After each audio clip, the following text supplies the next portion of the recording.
O corpo, ele precisa ser cuidado, porque o corpo é o templo do Espírito Santo. E o Espírito Santo quer usar e usa nós através do corpo. É através do corpo, por exemplo, que eu estou aqui fazendo essa ministração, falando para você sobre isso. Então o Espírito Santo precisa do corpo para agir. E aí eu vou lá e destruo o instrumento, a morada, aquilo que o Espírito Santo utiliza para trabalhar na nossa vida. Então temos que cuidar da nossa alimentação. Nós precisamos cuidar, por exemplo, do nosso descanso, o sono correto. Às vezes, há muitos aí que passam horas e horas aí, antes de dormir, vai dormir meia-noite, 1h, 2h da manhã, porque estão assistindo séries sem conexão nenhuma com o Espírito de Deus, estão assistindo, vendo coisas nas redes sociais, e aí no outro dia amanhece cansado e tal, e vai trabalhar cansado, e aquela fadiga e aquela canseira. Será que nós estamos tratando bem da morada do Espírito Santo? Muitas vezes nós descuidamos, por exemplo, das nossas atividades físicas. Somos sedentários, só queremos saber de deitar, comer e deitar, comer e deitar. E aí nós estamos cuidando bem do corpo, porque daí nós vamos ter um monte de problemas de saúde por causa desse sedentarismo. Você está fazendo os seus preventivos? Você está procurando fazer um check-up aí anual ou a cada 2 anos, sei lá? Se você se preocupa quando alguma coisa está estranha no teu corpo, você fala, vou lá cuidar. Muito bem, meus irmãos, estamos mais uma vez no canal, desta feita para a aplicação da nossa 4ª lição do 4º trimestre de 2025, Corpo, Alma e Espírito. A lição de hoje é o corpo como templo do Espírito Santo. Eu sou o pastor Paulo Henrique Vendrameto, CGADB 59587, e antes de nós iniciarmos nossa aula, pedimos aí que você se inscreva no canal, deixa o seu like aí, tá bom? Compartilhe se você achar necessário, comente, né? Para que a gente possa melhorar aí a nossa ministração, tá bom? A aula de hoje, o corpo como templo do Espírito Santo, é a nossa 4ª aula e última aula que falamos sobre o corpo. O texto base está em 1 Coríntios, capítulo 3, versos 16 e 17, e depois no capítulo 6, versos 15 a 20, que diz assim, 1 Coríntios 3, 16 e 17: Não sabeis vós que sois templo de Deus e que o Espírito de Deus habita em vós? Se alguém destruir o templo de Deus, Deus o destruirá, porque o templo de Deus que sois vós é santo. 1 Coríntios 3, 16 e 17. Agora 1 Coríntios 6, a partir do versículo 15 até o versículo 20, diz assim: Não sabeis vós que os vossos corpos são membros de Cristo? Tomareis, pois, o membro de Cristo e falo-ei membro de uma meretriz? Não, por certo. Ou não sabeis que os que se ajuntam com a meretriz fazem um corpo com ela? Porque serão, disse, 2 numa só carne. Mas o que se ajunta com o Senhor é do mesmo Espírito. Fugir da prostituição. Todo pecado que o homem comete é fora do corpo, mas o que prostitui peca contra o seu próprio corpo. Ou não sabeis que o vosso corpo é templo do Espírito Santo que habita em vós, proveniente de Deus, e que não sois de vós mesmos? Porque fostes comprados por um bom preço. Então glorificai, pois, a Deus no vosso corpo e no vosso espírito, os quais pertencem a Deus. Meus amados irmãos, nós estudamos aqui, na primeira lição fizemos um apanhado sobre o corpo, a alma e espírito, de um modo geral, uma pincelada. Na segunda lição nós falamos sobre o corpo como uma obra esmerada de Deus, especial de Deus. Depois nós falamos sobre o corpo, os efeitos do pecado no corpo humano. Então, nós vimos como o pecado afetou o corpo, trazendo sofrimento, trazendo morte ao corpo. Mas também vimos, falamos sobre a obra redentora de Cristo na cruz do Calvário, capaz de restaurar todas as coisas, e aí inclui inclusive essa matéria corrompida do corpo, Então nessa lição nós vamos falar um pouco sobre o corpo como templo do Espírito Santo, enfatizando essa necessidade de se cuidar do corpo. Então o corpo é uma propriedade e uma propriedade e uma habitação divina.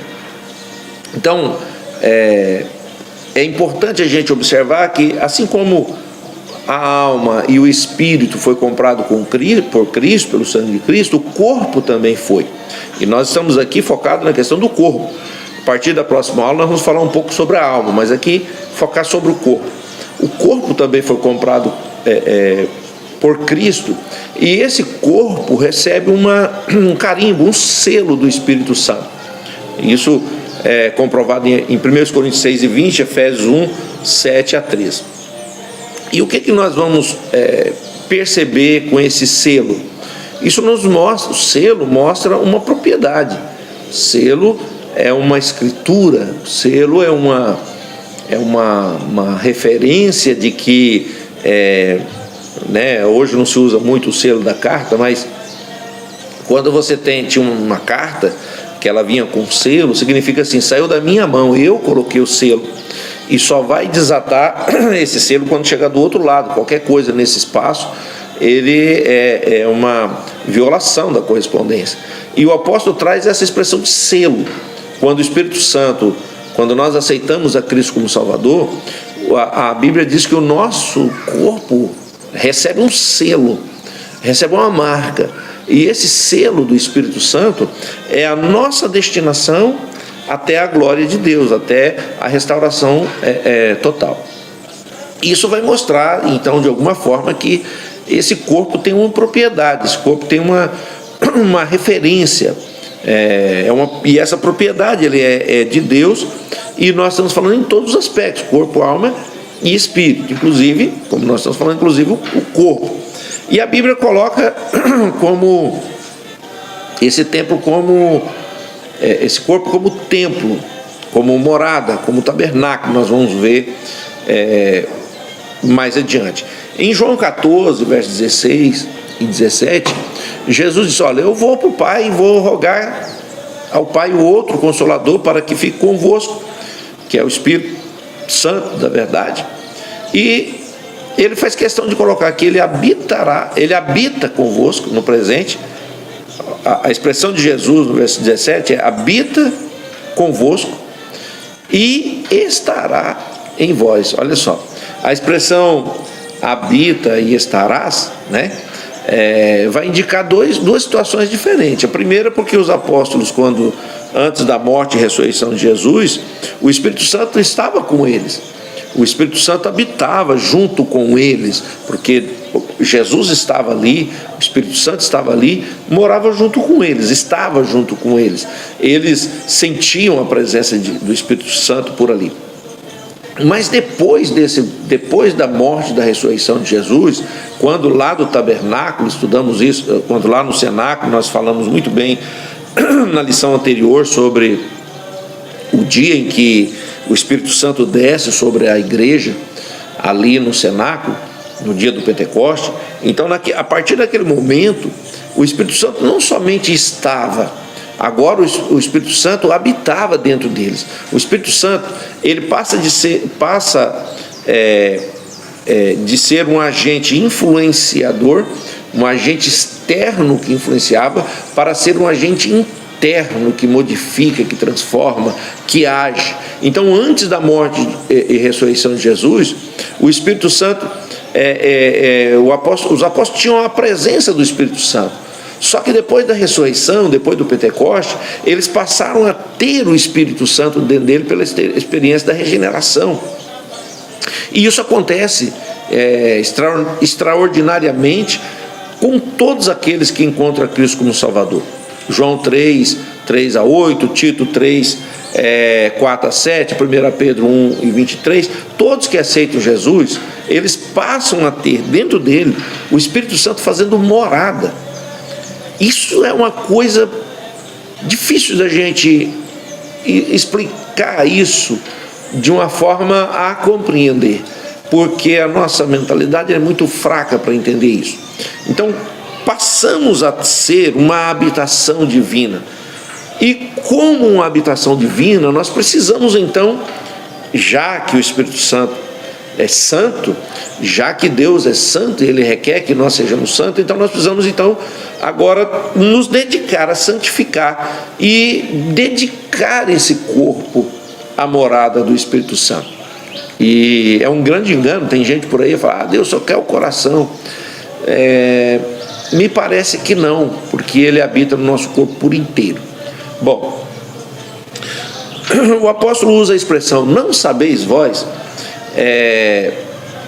Quando o apóstolo usa, não sabeis vós, ele está dizendo assim, vocês já foram ensinados sobre isso. Eu já ensinei sobre a morada do Espírito Santo em vocês. Eu já falei que ser recebido por Deus, quando o Espírito Santo desce sobre você, quando você é batizado no Espírito Santo, quando você aceita Cristo como seu Salvador, que o Espírito Santo passa a fazer morada dentro de você, então você não é mais a mesma pessoa, ou pelo menos não deveria ser mais. Mas os irmãos de Coríntios, parece que estava faltando uma compreensão sobre essas coisas espirituais. Parece que eles não estavam entendendo corretamente como conciliar o mundo, a vida humana, com a parte espiritual. Por quê? Porque como corpo que somos, nós temos que trabalhar, nós temos que nos relacionar com todas as pessoas, nós temos que viajar, nós temos que falar de negócios, nós temos que ter uma vida normal, nós temos que ter relações pessoais. Só que as nossas relações pessoais, agora, ela precisa ser ajustada, porque não sou só eu que estou lá nas minhas relações pessoais. O Espírito Santo habita dentro de mim e Ele está também nas minhas relações espirituais ou sociais. Ele está comigo quando eu estou negociando, Ele está comigo quando eu estou viajando, Ele está comigo no trabalho, Ele está comigo no meu namoro, Ele está comigo nas minhas orações, Ele está comigo em todos os instantes, não é só no corpo, porque o Espírito Santo ele é Espírito, então quando Ele passa a habitar em nós, Ele passa a alimentar a nós também. Então, não tem como a gente dizer assim, vamos colocar aqui numa relação afetiva, não tem como eu estar na minha relação afetiva e o Espírito Santo, vou sair um pouquinho para você estar lá na sua relação afetiva. Não, o Espírito Santo ele está junto com você na sua relação afetiva, o Espírito Santo está junto com você na sua relação de negócios, o Espírito Santo está com você em todas as situações da sua vida. Mas o Espírito Santo, pois ele habita em você, como que ele vai? Ele vai ter que sair de casa para você fazer alguma coisa? Então o Espírito Santo ele não sai, se ele sair ele não volta. Então a gente tem uma dificuldade às vezes, e aí os irmãos de Coríntios, eles tinham essa dificuldade. E o apóstolo Paulo fala, mas eu já expliquei isso, é isso que ele fala, não sabeis vós. Ele está dizendo, mas eu já expliquei, já ensinei, né? E aí é por isso que lá em Coríntios a gente tinha muitos irmãos, e Paulo faz questão de falar isso, irmãos imaturos, carnais, né? 1 Coríntios 5, verso 1, verso 2 vai falar sobre isso. Então as discussões que visam negar essa necessidade de santificação do corpo, na verdade nós estamos caindo na mesma situação dos irmãos coríntios, é imaturidade, é carnalidade, inclusive aquilo que trata sobre as vestimentas, por exemplo. Olha só que engraçado, quando o homem pecou, e a gente tem que levar isso em consideração hoje, o homem que estava na sua totalidade, em santidade, separado para Deus, enfim, ele peca. Qual foi o primeiro ato que o homem fez quando pecou? A primeira coisa que o pecado fez assim, abriu os olhos dele. O que o pecado fez com eles imediatamente? Imediatamente eles perceberam que estavam nus. A sensualidade, os pecados sexuais, e eles correm e pegam as folhas de figueira e se cobrem com aquela folha de figueira. E aí Deus vem com eles e fala, mas você comeu do fruto? Como é que você sabia que você estava nu? Olha a preocupação estava na nudez, estava em mostrar o corpo. E aí, o que Deus fez? Deus falou, não, essas folhas, essas vestimentas fracas de vocês, isso aí não está cobrindo nada. eu vou fazer um negócio mais caprichado para cobrir melhor vocês, já que vocês pecaram. Ele vai lá e mata um pobre do animal, para poder tirar o couro daquele animal e fazer uma vestimenta para cobrir o corpo. Ora, será que Deus mudou? Será que as coisas mudaram de lá para cá? E Deus falou, não, a gente pode mostrar o corpo sim. Qual que é o problema? O que é bonito é para se mostrar. Vamos mostrar o corpo, andar com o corpo nu? E é interessante porque não foi só Eva que foi coberto, Adão também foi. Adão e Eva foram cobertos pelo Senhor. Foram colocados uma roupa de couro para proteger o seu corpo, para não estar desnudo.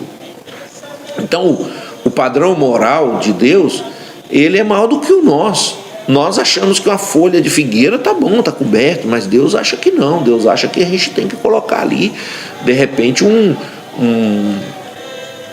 uma roupa de couro mais resistente, proteger mais o nosso corpo. Então, a habitação divina, o apóstolo chega, olha, vocês não sabem que vocês têm que se cobrir de forma correta, que vocês precisam se cuidar, né? Por quê? Porque nós somos propriedade de Deus e domínio de Deus. E o detentor dessa propriedade é que sabe o que ele vai fazer na propriedade ou não. Então, se nós pertencemos ao Espírito, nós devemos viver sobre o domínio do Espírito. Entende? Se eu sou do Espírito Santo, se o Espírito Santo habita em mim, se ele me comprou através do sangue de Cristo, e eu sou propriedade dele, eu aceitei ser propriedade dele, então ele deve dominar a minha vida. O apóstolo Paulo enfatiza, por exemplo, em 1 Coríntios 6:13, diz, nosso corpo é para o Senhor e não para as impurezas. Efésios 5:1-6. Somos membros, nosso corpo é membro do corpo de Cristo. Efésios 6:15. Nosso corpo é templo do Deus vivente, 2 Coríntios 6:16. Por isso que o pecado contra o corpo, ele vai ofender de uma forma muito ativa, gravemente ali, essa santidade do Deus que habita em nós. E vai produzir em nosso corpo, em nossa alma, em nosso espírito, dores e sofrimentos terríveis, porque estamos ferindo a santidade do Deus que habita em nós. Então, quando isso acontece, somente um profundo arrependimento, uma sincera confissão dos seus pecados vai produzir uma verdadeira restauração, uma restauração completa do corpo, da alma e do espírito. Então não é muito fácil quando a gente se entrega para o pecado, porque a gente precisa reconhecer o pecado, a gente precisa confessar o pecado, a gente precisa deixar o pecado, a gente precisa abraçar a salvação. E aí o nosso corpo acostumou com o pecado, é tão difícil. Uma das figuras que é aplicada ao corpo é a palavra tabernáculo. Tabernáculo é uma expressão que vai se voltar lá para no Antigo Testamento, quando Deus aparece para Moisés e fala assim: Moisés, eu quero que você faça um tabernáculo para que eu habito nele. Diz assim: e me farão um santuário, um tabernáculo, e habitarei no meio deles. Êxodo 25:8. Tabernáculo significava morada, onde Deus iria morar no meio do povo. E aí o apóstolo Paulo, o apóstolo Pedro, ele usa, por exemplo, eles usam nessa linguagem metafórica, dizendo que o nosso corpo, estamos nesse tabernáculo, né? Ou brevemente hei de deixar o meu tabernáculo. Paulo fala, estamos no tabernáculo. Pedro também diz, olha, mas brevemente eu vou deixar esse tabernáculo. E ele está referindo lá, voltando lá antigamente, lá no início da história, quando o Todo-Poderoso Deus, o que tirou o povo do Egito, que abriu o Mar Vermelho, que estava no monte com relâmpagos, trovões, buzinas e tal, ele disse assim: faz uma barraquinha de lona, de couro, com as tabuazinhas, um véuzinho, e eu vou morar naquele barraco lá, no meio de vocês. Por que eu estou usando essa expressão barraco? O Deus Todo-Poderoso, de toda a glória, de todos os céus, decide morar no meio de nós, numa barraca. É algo extraordinário. Mas isso representa também que essa analogia do tabernáculo, ela vai que Deus é maravilhoso até nisso, né?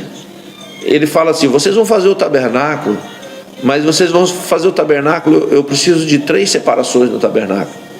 Eu preciso de um local onde tenha um pátio, e lá nesse pátio vocês vão cercar, aquele ali é o pátio. Depois vocês vão fazer uma peça lá, vocês vão construir esse tabernáculo lá. Nesse tabernáculo vocês vão dividir em 2 partes. Vocês vão dividir na primeira parte, que é o lugar santo, e vocês vão dividir com um véu e colocar ali só um véuzinho para separar essa parte do santo do lugar santo dos santos, que é onde estará a minha presença. A minha presença vai estar ali na arca, naquele santo dos santos. Mas o que isso tem a ver com o nosso estudo sobre o corpo? Pois é, o pátio representa o corpo, o tabernáculo representa a alma e espírito, e o véu vai representar essa divisão quase que imperceptível, quase como quem olha de longe vê só o tabernáculo, mas lá dentro tem dois lugares, tem a parte da alma e a parte do espírito. E aí, quando esse tabernáculo foi levantado lá, aconteceu uma coisa extraordinária. Eles consagram esse tabernáculo.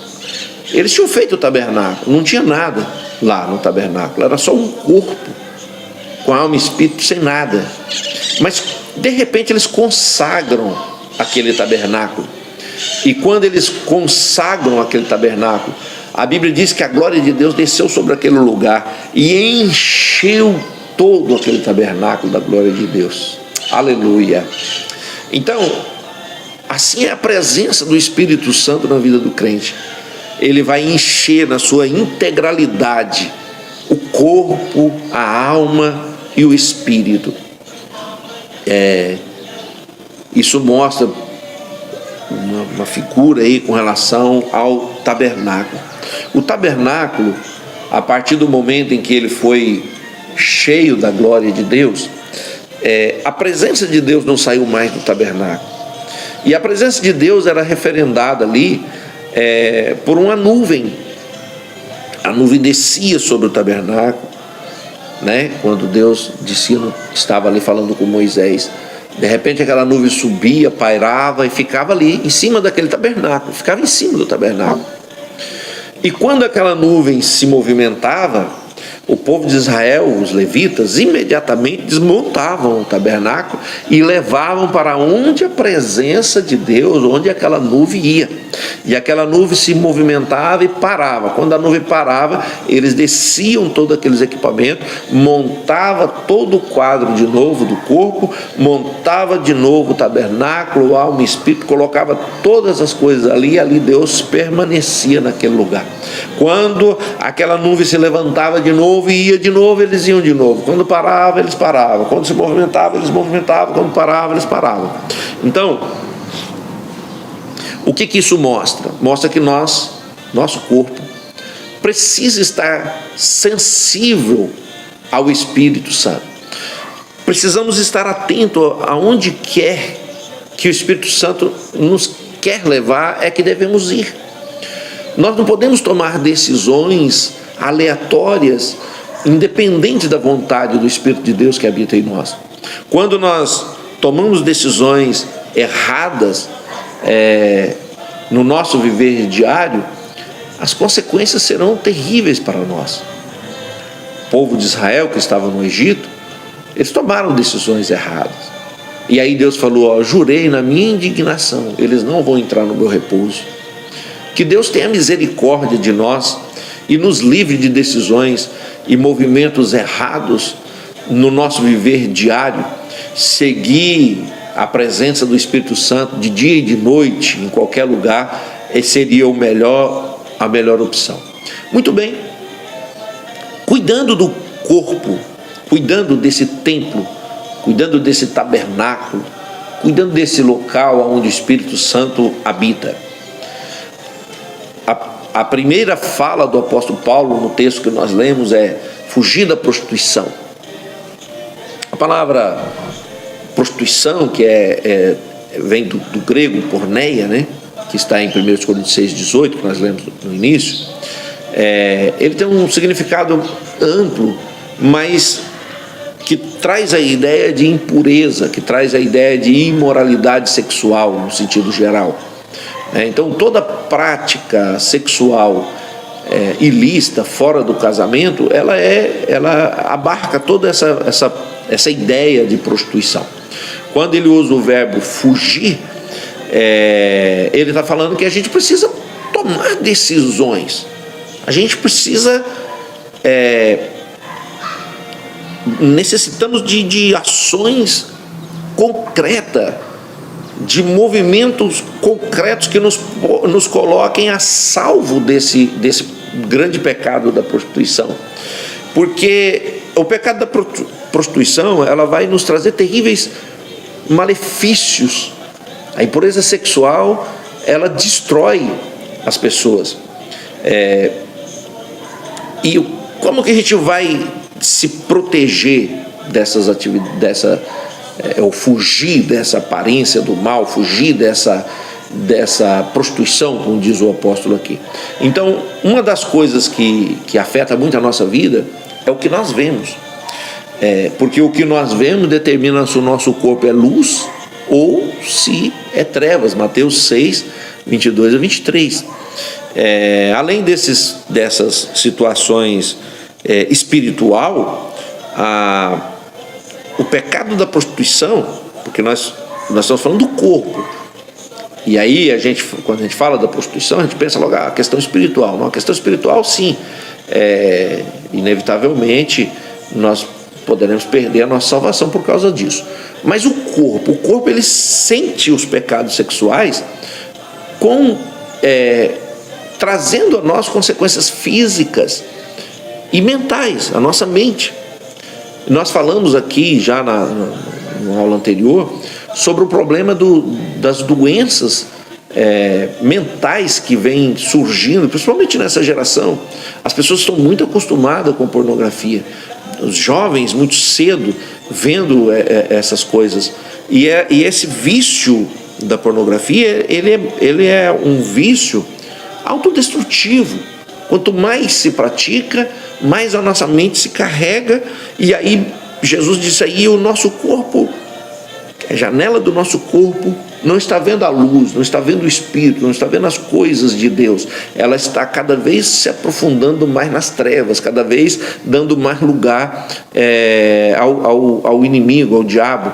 E aí nós temos pessoas com problemas, com disfunção erétil, com problemas de relacionamento, com problemas, não consegue ter uma vida sexual ativa depois do casamento, não consegue, a pessoa está destruindo a vida dela porque o seu psicológico está afetado por aquilo ali. E como resolver isso? Através das disciplinas espirituais, já que o Espírito Santo habita em nós. Não basta só a gente ser templo do Espírito Santo, é preciso pegar esse templo e apresentar ele a Deus em sacrifícios vivos, santo, agradável a Deus, como referendo ali Romanos 12:1. Então é por meio do corpo que nós vamos praticar as disciplinas espirituais da nossa vida diária. Quais são as disciplinas? Jejum, oferecer um jejum a Deus para se livrar dessas coisas. Oração, dobrar os seus joelhos, clamar por misericórdia a Deus para que Ele te livre. Estudo da palavra, quando nós estamos meditando na palavra, fazendo o nosso devocional da palavra, a palavra fala conosco, aí a gente ora, a gente jejua, lê a palavra, e isso vai de uma forma contínua e fluente. O Espírito Santo vai trabalhando na nossa vida, no nosso interior, né? E aí ele vai nos guiando na verdade, ele vai produzindo em nós o fruto do Espírito, ele vai nos capacitar para servir a Cristo, e ele vai habitar no nosso coração como penhor da nossa eterna redenção, que um dia nós não precisaremos mais nos preocupar com isso. Então é um contrassenso, por exemplo, ter o corpo como templo do Espírito Santo e não cuidar desse corpo, não só espiritualmente, já que estamos falando materialmente. Então nós precisamos, por exemplo, de ter uma boa alimentação. A gente judia do corpo,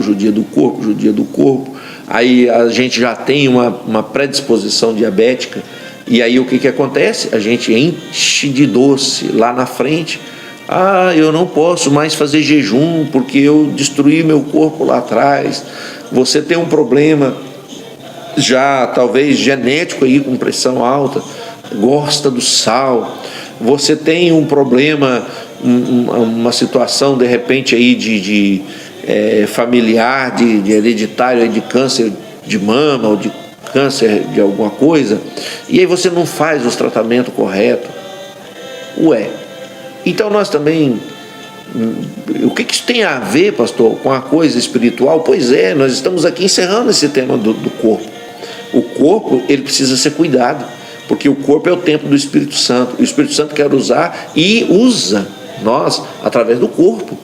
É através do corpo, por exemplo, que eu estou aqui fazendo essa ministração, falando para você sobre isso. É através do corpo que o Espírito Santo pode me usar para falar ao seu coração. E é através do teu corpo que você está me vendo, está me ouvindo, e é através do teu corpo que tu tomará uma decisão. Então o Espírito Santo precisa do corpo para agir. E aí eu vou lá e destruo o instrumento, a morada, aquilo que o Espírito Santo utiliza para trabalhar na nossa vida. Então temos que cuidar da nossa alimentação. Nós precisamos cuidar, por exemplo, do nosso descanso, o sono correto.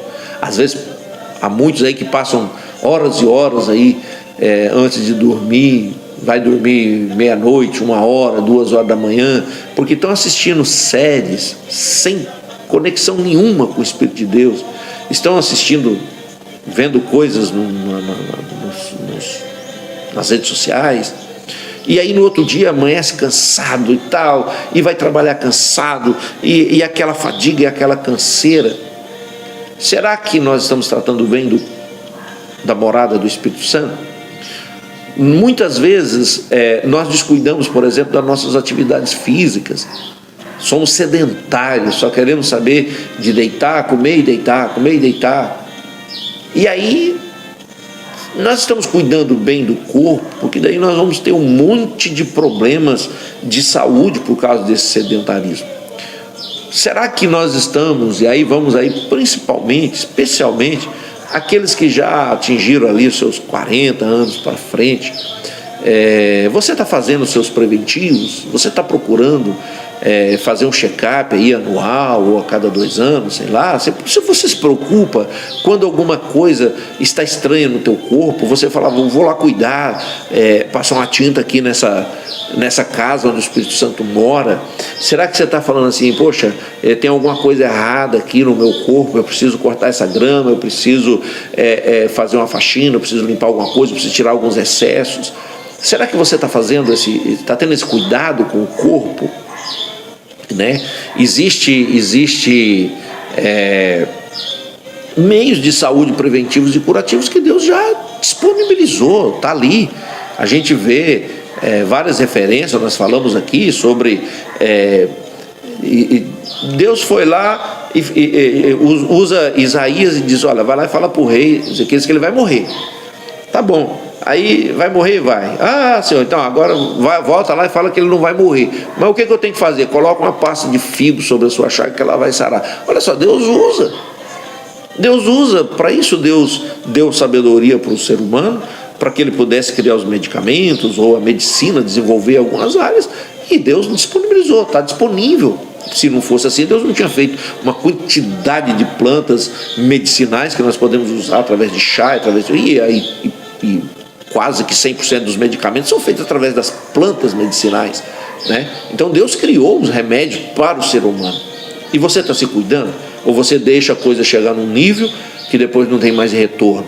Então, meus irmãos, chegamos aí no final, nessa quarta aula, na primeira parte da nosso trimestre, que fala só sobre o corpo. Então tratamos aí, é óbvio que se nós fôssemos assim, aprofundar no tema, nós temos assunto aí para um ano de escola bíblica dominical, né? Então é só um fechamento aqui. E nós percebemos que o corpo e a mente saudável, né, nessa lição, nos vão deixar a gente um pouco mais disposto para poder adorar, para poder servir a Deus, né? Então que nós possamos viver de uma maneira sábia e equilibrada, como morada, como templo do Espírito Santo, como algo que o Espírito Santo utiliza-se dele para se manifestar no meio do seu povo. Então é um privilégio gigante, é uma graça infinita, que é dessa graça de nosso Senhor e Salvador Jesus Cristo, né? Essa graça de Deus que através de Cristo nos concedeu sermos morada do Espírito Santo. Que coisa extraordinária! Muito bem, meus irmãos, chegamos ao final dessa aula. Domingo que vem, se Deus permitir, nós vamos começar a entrar na questão da alma. Não perca o próximo vídeo. Aguardamos você na nossa próxima aula. Que Deus em Cristo abençoe. Que a graça do nosso Senhor e Salvador Jesus Cristo, o grande amor de Deus, nosso Pai, a comunhão e as consolações do Espírito Santo estejam com todos. Amém?